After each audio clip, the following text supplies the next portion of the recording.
Welcome to Dakshina E-Classroom. So in this question, we have to find the values of the parameter C for which the inequality has at least one solution. Okay, तो हमारे पास ये inequality given है, तो इसको solve करने के लिए हम स्टार्टिंग में पहले एक काम कर लेते हैं. लॉग फंक्शन डिफाइन रहना चाहिए, हम लोग डोमेन निकाल लेते हैं. तो 2x² plus 2x plus 7/2 it must be greater than 0 only then log function is defined. तो उसको सॉल्व करते हैं. तो 4x² plus 4x plus 7 is greater than 0. अब इसका अगर हम डिस्क्रिमिनेंट देखें b² माइनस 4ac, तो वो नेगेटिव आ रहा है. ठीक है, लेस देन 0 आ रहा है. तो इसका मतलब ये ऑलवेज पॉजिटिव है, तो यहाँ पे कोई इशू नहीं है. ठीक है. और सेकेंडली यहाँ पे जो दूसरा हमारा लॉग फंक्शन है उसके लिए भी c(x²) plus c should be greater than 0. तो c times x² plus 1 should be greater than 0. अब ये तो ऑलवेज पॉजिटिव है ही. c के लिए उस कंडीशन है c should be greater than 0. तो एक तो हमको यहाँ से c का इंटरवल मिल रहा है. Okay, now coming down to the inequality. इसको सॉल्व करना है. तो 1 को हम लिख लेते हैं, यहीं से स्टार्ट कर रहे हैं.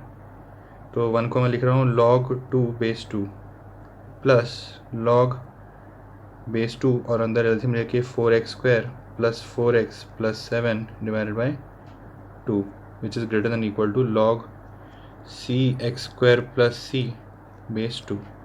ठीक है, तो ये अंदर लॉग की प्रॉपर्टी से मल्टीप्लाई हो जाएगा. 2 times 4x² plus 4x plus 7 divided by 2 base 2 which is greater then this log function base 2. अब ये तो टर्म कैंसिल हो गया और दोनों तरफ log बेस 2 है तो उसको हटा देंगे. इनइक्वालिटी का साइन एज इट इज़ ही रहेगा, c(x² प्लस c.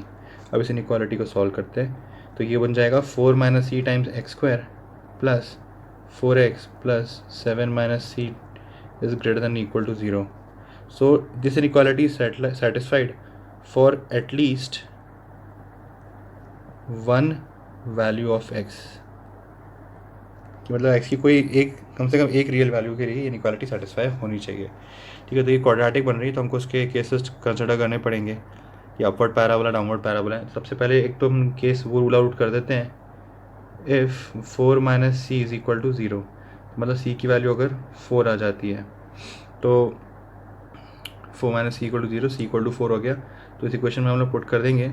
तो 0 प्लस 4x प्लस 7 माइनस 4. ठीक है, तो ये इनइक्वालिटी सेटिस्फाई होगी when x is greater than equal to -3/4. तो जब भी हम x की वैल्यू -3/4 से बड़ी लेंगे इनइक्वालिटी इज़ सेटिस्फाइड.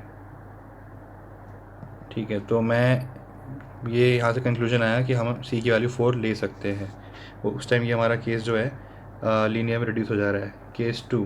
ठीक है, if 4 minus C is greater than 0, तो ये हो जाएगा c इज़ लेस देन 4. ठीक है, तो इस सिचुएशन में अपवर्ड पैराबोला बनेगा. सो हमारे पास अपवर्ड पैराबोला है. तो मुझे ये पता है कि अपवर्ड पैराबोला, जैसे ये मान लो मेरा एक्स एक्सिस है, अपवर्ड पैराबोला है तो कभी ना कभी तो कट करके पॉजिटिव हो ही जाएगा. ठीक है, तो इसमें कुछ सॉल्व करने की ज़रूरत नहीं है, अंडरस्टूड है.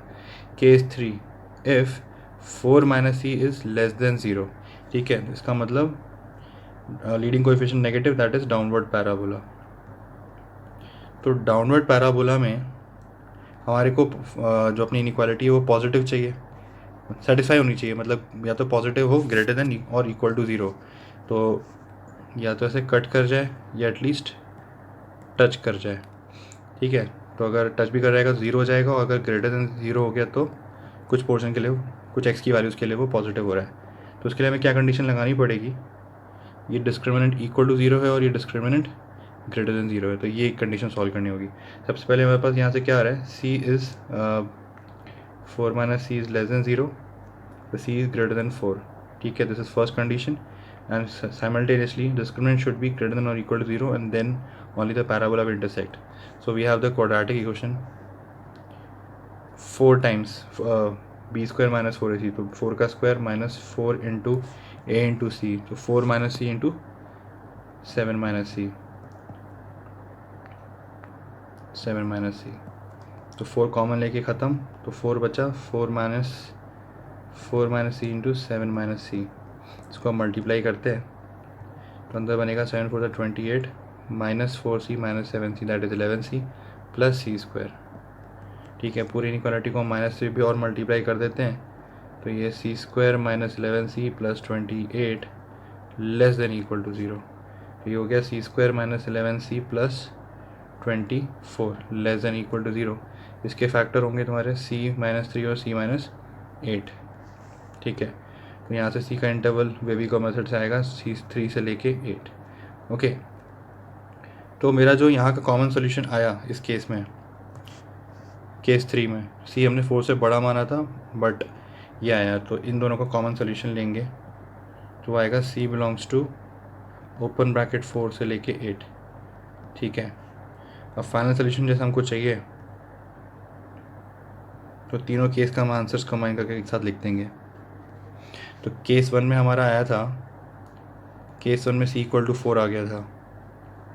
ठीक है, केस 1 में हमको मिला c इक्वल टू 4, केस 2 में हमको मिला c less than 4, c belongs to minus infinity से 4, और थर्ड केस में हमें मिला c बिलोंग्स टू 4 से 8। ठीक है, और स्टार्टिंग में हमने इंटरवल निकाला था उसका c का, कि डिफाइन लॉग फंक्शन डिफाइन रहने के लिए c should be greater than 0। ठीक है, तो fourth condition c belongs to 0 to infinity, उसको हम कॉमन सोल्यूशन लिख सकते हैं सबका। कॉमन सोल्यूशन हम यही अगर चीज़ यहाँ कंबाइन कर दें, ये बोल रहा है पॉजिटिव होना चाहिए, इसको हटा के अगर हम यही हम 0 कर दें, 0 से 4, और फिर हम 4 को कंबाइन कर लेते हैं, तो ये हो जाएगा c बिलोंग्स टू 0 से लेके 8 तक सारी values. So this is our answer.